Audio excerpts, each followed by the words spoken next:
ದೇವ್ರು ಸಾವಿರಾರು ಕೋಟಿ ಸಂಪತ್ತು ಕೊಡ್ತಾನೆ. ಎದಕ್ಕೆ ಕೊಡ್ತಾನೆ ರೀ? ಇವತ್ತು ವೀಕ್ಷಕರು, ನನ್ನ ಪ್ರೀತಿ ವೀಕ್ಷಕರಿಗೆ, ಕೋಟ್ಯಾಂತರ ವೀಕ್ಷಕರಿದ್ರಿ ನೀವು, ಭಾಳ ಗಮನ ಹರಿದು ಕೇಳ್ರಿ. ಇದೊಂದು ವಿಡಿಯೋ 3 ನಿಮಿಷದ ವಿಡಿಯೋದಾಗ ಮುಗಿಸಿಬಿಡ್ತೀನಿ. ಮಾತ್ರ ನೀವು ಸಮಾಧಾನದಿಂದ ಕೇಳ್ತಾನಂದ್ರೆ ಹೇಳ್ತೀನಿ. ಕೇಳೋಕ್ಕಿಂತ ಮೊದಲ ನಂಬರ್ 1 ಚಾನಲ್ ಫಾಲೋನು ಮಾಡಿರಿ, ಲೈಕು ಮಾಡಿರಿ, ಕಮೆಂಟ್ ಹಾಕ್ರಿ, ಶೇರ್ ಮಾಡ್ತು ಹೋಗ್ರಿ, ಮತ್ತು ಯೂಟ್ಯೂಬ್ದಾಗೂ ಸಬ್ಸ್ಕ್ರೈಬ್ ಮಾಡ್ರಲ್ಲ. ಕಾಕನ ಮೇಲೆ ಭಾಳ ಪ್ರೀತಿ ಐತಿ.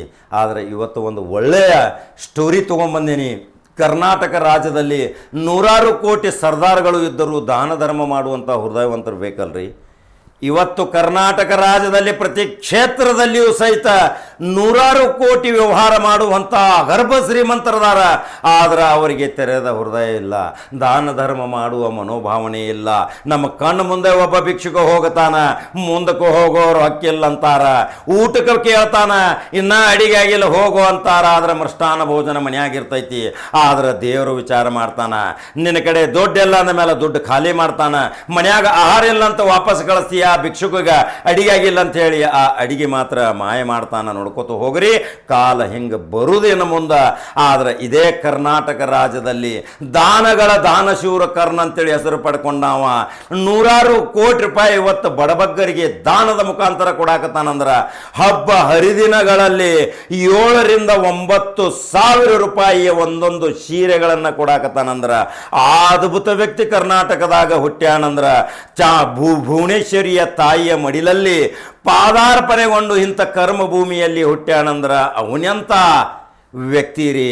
ಯಾವ ಶಾಸಕ ಇಲ್ಲ, ಯಾವ ಮಂತ್ರಿ ಇಲ್ಲ, ಯಾವ ಸಂಸತ್ ಸದಸ್ಯ ಇಲ್ಲ, ಯಾವ ರಾಜಕಾರಣಿ ಅಲ್ಲ, ಯಾವುದೇ ಗ್ರಾಮ ಪಂಚಾಯಿತಿ ಜಿಲ್ಲಾ ಪಂಚಾಯಿತಿ ಸದಸ್ಯ ಅಲ್ಲ. ಆದರೂ ಇವತ್ತು 100 ಕೋಟಿ ರೂಪಾಯಿ ಇವತ್ತು ತೆಗೆದಿಟ್ಟೇನೆ ನನ್ನ ಬಡ ಜನರಿಗೆ ಅಂತಾನ ಆ ವ್ಯಕ್ತಿಯ ಸ್ಟೋರಿ ತಗೊಂಡು ಬರಬೇಕಲ್ರಿ. ನಾವು ಅನೇಕ ಬಾರಿ ಜಡ್ ಜಮೀರ್ ಬಗ್ಗೆ ಮಾತಾಡಿದ್ವಿ. ಜಡ್ ಜಮೀರ್ ಮಾಡುವಂಥ ಕಾಯಕದ ಕೆಲಸ, ಅನ್ನದಾಸೋಹದ ಕೆಲಸ, ದಾನ ಧರ್ಮದ ಕೆಲಸದ ಬಗ್ಗೆ ಅನೇಕ ಬೆಳಕು ಚೆಲ್ಲಿದ್ದೀವಿ. ಅದೇ ರೀತಿ ಅರಬಾವಿ ಕ್ಷೇತ್ರದ ಬಾಲಚಂದ್ರ ಜಾರಕಿಹೊಳಿ ದಾನ ಧರ್ಮದಲ್ಲಿ ಮೇಲುಗೈ ಸಾಧಿಸಿದಂಥ ವ್ಯಕ್ತಿ. ತನ್ನದೇ ಆದಂಥ ಫೌಂಡೇಶನ್ ಮುಖಾಂತರ ಸತೀಶ್ ಜಾರಕಿಹೊಳಿ ಮಾಡಿದಂಥ ಅನೇಕ ದಾನ ಧರ್ಮದ ಕಾರ್ಯಕ್ರಮಗಳನ್ನು ನಾನು ನಿಮಗೆ ಹೇಳಿಕೊಟ್ಟಿದ್ದೀನಿ. ಆದರೆ ಇವನಂಥ ಅಪರೂಪದ ವ್ಯಕ್ತಿ ಅದೇ KGF ಬಾಬು. KGF ಬಾಬು ಅಂದ ತಕ್ಷಣ ಚಿಕ್ಕಪೇಟೆ ಜನ ಇವತ್ತು ತೈ ಕುಣ್ಯಾಕತ್ತಾರ. ಏನು ಮಾಡ್ಯಾನ ಗೊತ್ತೈತೇನ್ರಿ? ಅಲ್ಲಿಯ ಶಾಸಕಗೆ ಹೋಗಿ ಅವನ ಮನೆಗೆ ಹೋಗಿ ಒಂದು ಪ್ರಶ್ನೆ ಕೇಳ್ತಾನ.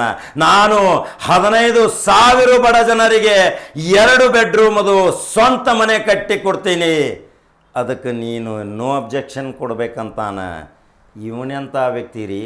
ಯಾವುದು ವಾಮ ಮಾರ್ಗದಿಂದ ದುಡ್ಡು ಗಳಿಸಿಲ್ಲ, ಯಾವ ಇಂಡಸ್ಟ್ರಿಯಲ್ಗಳಿಂದ ಹಣಕಾಸಿನ ಸೌಲಭ್ಯ ಇಲ್ಲ, ಯಾವ ಬಡ್ಡಿ ವ್ಯವಹಾರ 2 ನಂಬರ್ ದಂಧೆ ಮಾಡಿಲ್ಲ, ಗುಜರಿ ಕೆಲಸ ಮೊಡ್ಕ ಮಾರ್ಕೋತ ಹೋಗಿ ಇವತ್ತು ನೂರಾರು ಕೋಟಿ ರೂಪಾಯಿ ಆಸ್ತಿ ಮಾಡ್ಯಾನ.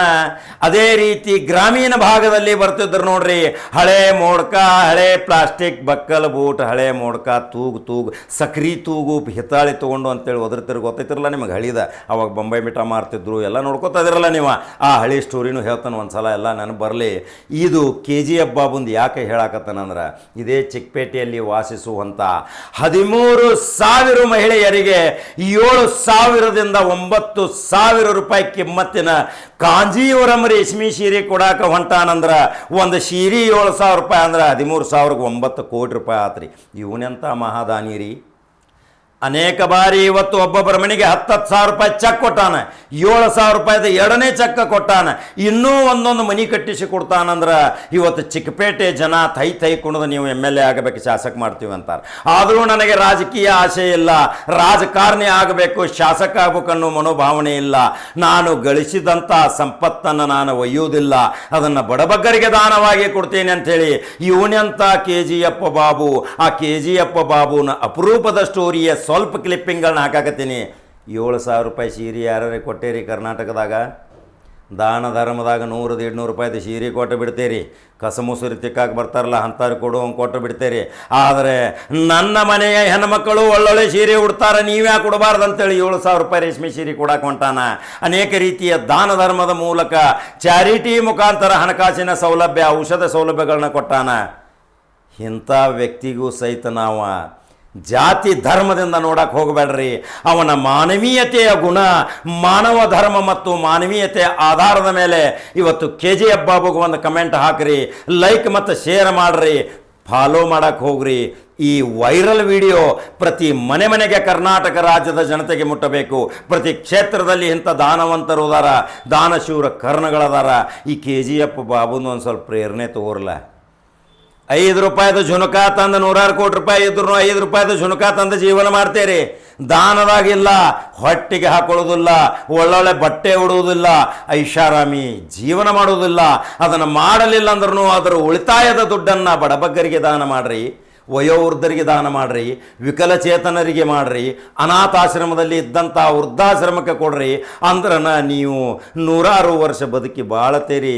ಇದೇ ಇವತ್ತಿನ ವಿಶೇಷ ಸ್ಟೋರಿ.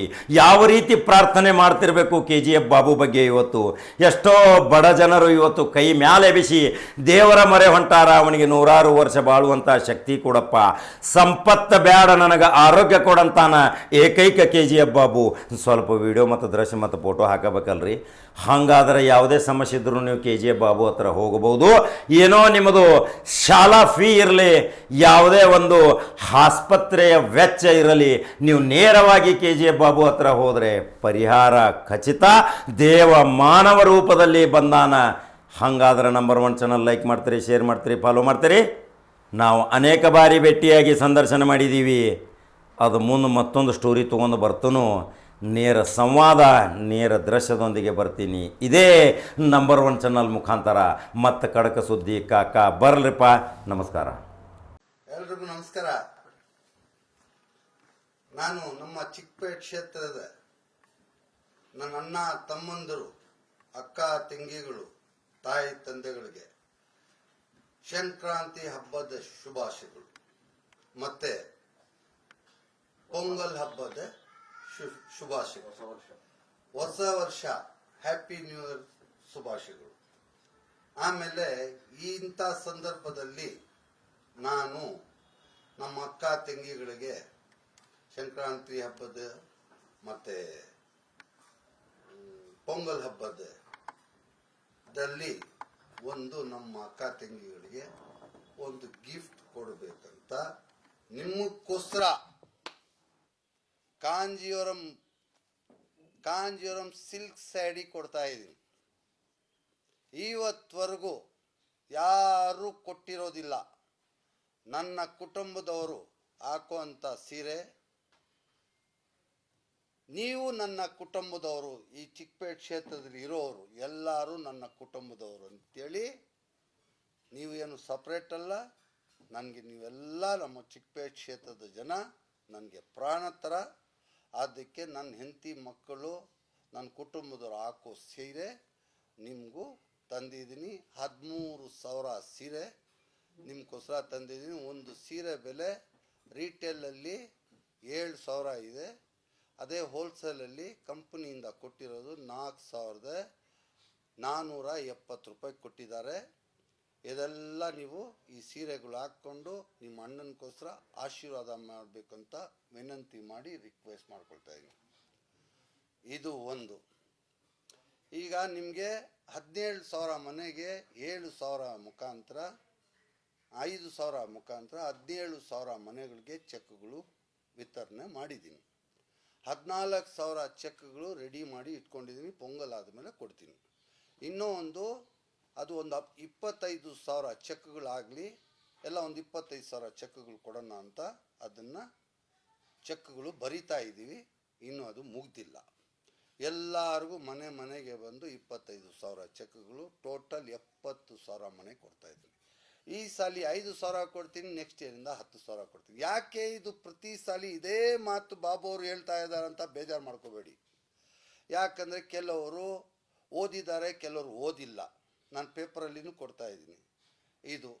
ಆಮೇಲೆ ಇದಕ್ಕೆ ಪ್ರತಿ ಸಾಲ ಹೇಳ್ತಾ ಇದ್ದೀನಿ, ಏನೂ ಬೇಜಾರು ಮಾಡ್ಕೋಬೇಡಿ. ಆಮೇಲೆ ಇನ್ನೊಂದು, ನಮ್ಮ ಚಿಕ್ಕಪೇಟೆ ಕ್ಷೇತ್ರದಲ್ಲಿ ನಮ್ಮ RV ದೇವರಾಜರು ಭಾಳ ಮನಸ್ಸು ನೋವಾಗಿ, ಭಾಳ ಬೇಜಾರು ಮಾಡಿಕೊಂಡು, ಇಂಥ ಸಂದರ್ಭದಲ್ಲಿ ಬೇಜಾರು ಮಾಡಿಕೊಂಡು ಹೇಳ್ತಾ ಇದ್ದೀನಿ ಅಂದರೆ, ನನಗೆ RV ದೇವರಾಜ್ ಅವರು ಭಾಳ ತೊಂದರೆ ಕೊಡ್ತಾ ಇದ್ದಾರೆ. ಈ 5,000 ರೂಪಾಯಿ ಮುಖಾಂತರ ನಿಮ್ಮ ಮನೆಗಳಿಗೆ ಕೊಡೋಕ್ಕೇನು ನನಗೆ ತೊಂದರೆ ಕೊಟ್ಟರು. ಆಮೇಲೆ ಈ ಸ್ಯಾರಿಗಳು ಕೊಡೋಕ್ಕೇನು, ಈ ರೇಷ್ಮೆ ಸ್ಯಾರಿ ಕಾಂಜೀವರಂ ಸಿಲ್ಕ್ ಸ್ಯಾರಿ ಕೊಡೋಕ್ಕೇನು ಅವರು ತೊಂದರೆಗಳು ಕೊಡ್ತಾ ಇದ್ದಾರೆ. ಆದರೆ ನೀವೆಲ್ಲ ನೋಡ್ತಾ ಇದ್ದೀರಾ, ಇದಕ್ಕೆ ಏನು ತೀರ್ಮಾನ ಮಾಡಬೇಕಂತ, ಅವ್ರಿಗೆ ಏನು ಜವಾಬು ಕೊಡಬೇಕಂತ ನೋಡ್ತಾ ಇದ್ದೀರಾ. ನನ್ನ ಜೊತೆಗೆ ಯಾರ್ಯಾರು ಬರ್ತಾರೆ ಅವ್ರ ಮೇಲೆ ಎಲ್ಲ ಸುಳ್ಳು ಕೇಸುಗಳು ಹಾಕ್ತಾರೆ. ಸುಳ್ಳು ಕೇಸ್ ಅಂತೀನಿ, ಸಾರಿ, ಹಳೆ ಕೇಸುಗಳೆಲ್ಲ ಓಪನ್ ಮಾಡ್ತಾ ಇದ್ದಾರೆ. ಅವ್ರಿಗೆಲ್ಲ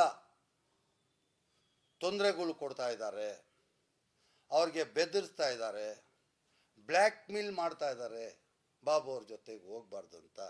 ಇಂಥ ಒಂದು 7 ಸಾರಿ ಕಾಂಗ್ರೆಸ್ ಪಕ್ಷದಿಂದ ಟಿಕೆಟ್ ತಗೊಂಡು 3 ಸಾರಿ ಗೆದ್ದಿರೋ ಒಂದು MLA, ಅವ್ರ ಪ್ರಪಂಚ ನೋಡಿರೋರು, 4 ಜನಕ್ಕೆ ನ್ಯಾಯ ಹೇಳೋರು, 4 ಜನಕ್ಕೆ ಅವ್ರ ಬುದ್ಧಿ ಮಾತು ಹೇಳೋರು, ಅವರೇ ಇಂಥ ಚಿಲ್ಲರೆ ಕೆಲಸ ಮಾಡಿದ್ರೆ ನಾವು ಯಾರಿಗೆ ರೆಸ್ಪೆಕ್ಟ್ ಕೊಡಬೇಕು?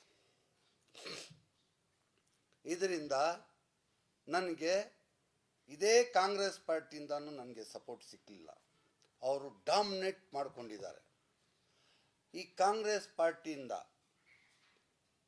ಆ ಲೀಡರ್ಗಳಿಂದ, ನಮ್ಮ ಕ್ಷೇತ್ರದ ಕಾರ್ಯಕರ್ತರಿಂದ ಏನಾದರೂ ನನಗೆ ಹೆಲ್ಪ್ ಸಿಕ್ಕಿದರೆ ಇವತ್ತರೆಗೂ 1,000 ಮನೆ ಕಟ್ಕೊಡ್ತಾ ಇದ್ದೆ.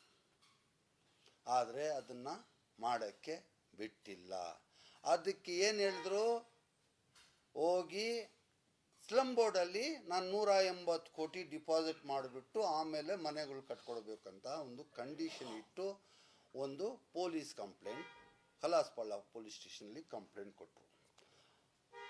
ಅಲ್ಲೂ ಆ ಬಡವರಾಗೇ ಹುಟ್ಟಿದಾರೆ, ಆ ಸ್ಲಮ್ಮಲ್ಲಿ ಬಡವರಾಗೆ ಅಲ್ಲೇ ಸಾಯಬೇಕು, ಆ ಕಚರದಲ್ಲೇ ಸಾಯಬೇಕು, ಕಾಯಿಲೆಗಳು ಬಂದು ಸಾಯಬೇಕು ಅಂತ ಅವರು ಮೇಲಕ್ಕೆ ಬರಬಾರ್ದು. ನಮ್ಮ ಅಕ್ಕ ತಂಗಿಗಳು, ನಮ್ಮ ಅಣ್ಣ ತಮ್ಮಂದರು ಪ್ರಪಂಚದಲ್ಲಿ ಅವರು ಒಳ್ಳೆ ಮನೆಯಲ್ಲಿ ಮಲಗಬಾರ್ದು ಅಂಥೇಳಿ ಅವ್ರು ಏನಾದರೂ ಒಳ್ಳೆ ಮನೆಯಲ್ಲಿ ಬಂದರೆ ಇವ್ರು ಮರ್ಯಾದೆ ಇರಲ್ಲ. ಯಾರು ಮರ್ಯಾದೆ ಇರಲ್ಲ? RV ದೇವರಾಜ್ ಅವ್ರಿಗೆ ಮರ್ಯಾದೆ ಇರಲ್ಲ.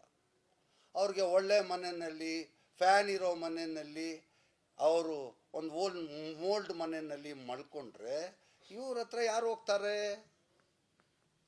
ಅಂತ ಈ ಥರ ಪ್ಲ್ಯಾನಿಂಗ್ ಮಾಡಿಕೊಂಡು ಅವರು ದಬ್ಬಾಳಿಕೆ ಮಾಡಿಕೊಂಡು ನನ್ನ ಅಣ್ಣ ತಮ್ಮಂದರಿಗೆ ಅವ್ರಿಗೆ ತೊಂದರೆ ಕೊಡ್ತಾವ್ರೆ. ಆದರೆ ನನಗೆ ಇಷ್ಟು ತೊಂದರೆ ಕೊಟ್ಟರು. ನನಗೆ ಫಸ್ಟು ಇನ್ಕಮ್ ಟ್ಯಾಕ್ಸ್ ರೇಡ್ ಮಾಡಿದ್ರು, ಆಮೇಲೆ ED ರೇಡ್ ಮಾಡಿದ್ರು, ಆಮೇಲೆ ಕಲಾಸ್ಪಳ್ಳ ಪೊಲೀಸ್ ಸ್ಟೇಷನಲ್ಲಿ ಕಂಪ್ಲೇಂಟ್ ಕೊಟ್ಟು 5,000 ಕೊಡಬಾರ್ದು ಅಂತ ಅಲ್ಲಿ ಮಾಡಿದ್ರು. ಆಮೇಲೆ ಸಿದ್ದಾಪುರ ಪೊಲೀಸ್ ಸ್ಟೇಷನಲ್ಲಿ ಕಂಪ್ಲೇಂಟ್ ಕೊಟ್ಟರು. ಆಮೇಲೆ ರೌಡಿಗಳನ್ನ ಇಟ್ಟು ಬೆದರಿಸಿದ್ರು. ಅದೆಲ್ಲ ಆಗಿಲ್ಲ ಅಂತ ಮಾನ ಮೊಕದ್ದಮೆ ಆಗ್ತೀನಂತ ನೋಟಿಸ್ ಕೊಟ್ಟರು. ಅದೆಲ್ಲ ಆದಮೇಲೆ ಕಾಂಗ್ರೆಸ್ ಪಾರ್ಟಿದಲ್ಲಿ ಲೆಟ್ರ್ ಕೊಟ್ಟು ಇವರಿಂದ ಕಾಂಗ್ರೆಸ್ ಪಾರ್ಟಿಗೆ ಇವರು ಡ್ಯಾಮೇಜ್ ಮಾಡ್ತಾ ಇದ್ದಾರೆ, ಇವ್ರಿಗೆ ಪಾರ್ಟಿಯಿಂದ ಕಿತ್ತಾಕ್ಬೇಕಂತ ಸೌಕಾಸ್ ನೋಟಿಸ್ ಕೊಟ್ಟರು. ಏನು 350 ಕೋಟಿ, ಪಾಪ ಏನು 350 ಕೋಟಿ ಕ್ಷೇತ್ರದಲ್ಲಿ ನಾನು ಖರ್ಚು ಮಾಡೋಕ್ಕೆ ಬಂದಿದ್ದೀನಿ, ಅದು ಎಲ್ಲಾದರೂ ಅವ್ರು ಓಡೋಗ್ಬಿಟ್ರೆ ಪಾರ್ಟಿ ಹೆಸರು ಕೆಟ್ಟೋಗುತ್ತಂತ ಈ ಥರ ನನಗೆ ಸೌಕಾಸ್ ನೋಟಿಸ್ ಕೊಟ್ಟರು. ಅಲ್ಲೂ ಹೋಗಿ ಅಪಾಲಜಿ ಕೇಳ್ಬಿಟ್ಟು ಬಂದೆ. ಈಗ ನಾನು ನಮ್ಮ DK ಶಿವಕುಮಾರ್ ಸಾಹೇಬ್ರಿಗೆ, ನಮ್ಮ ಸಿದ್ದರಾಮಯ್ಯ ಸಾಹೇಬ್ರಿಗೆ ಒಂದು ಮನವಿ ಮಾಡಿ ಹೇಳ್ಕೊಳ್ಳೋದು ಏನಂದರೆ, RV ದೇವರಾಜ್ ಅವ್ರಿಗೆ ತಾವು ಟಿಕೆಟ್ ಕೊಟ್ಟರೆ 10,000 ಓಟು ತಗೊಳ್ಳೋದಿಲ್ಲ. ಸೋತಿರೋವ್ರಿಗೆ ಕೊಡ್ತಿರಲ್ಲ,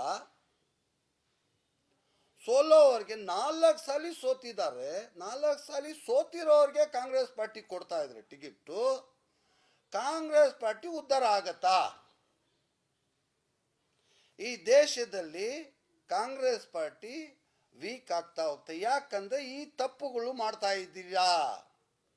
ಅದಕ್ಕೆ ಬೇರೆ ಪಾರ್ಟಿಯಲ್ಲಿ ನೋಡಿ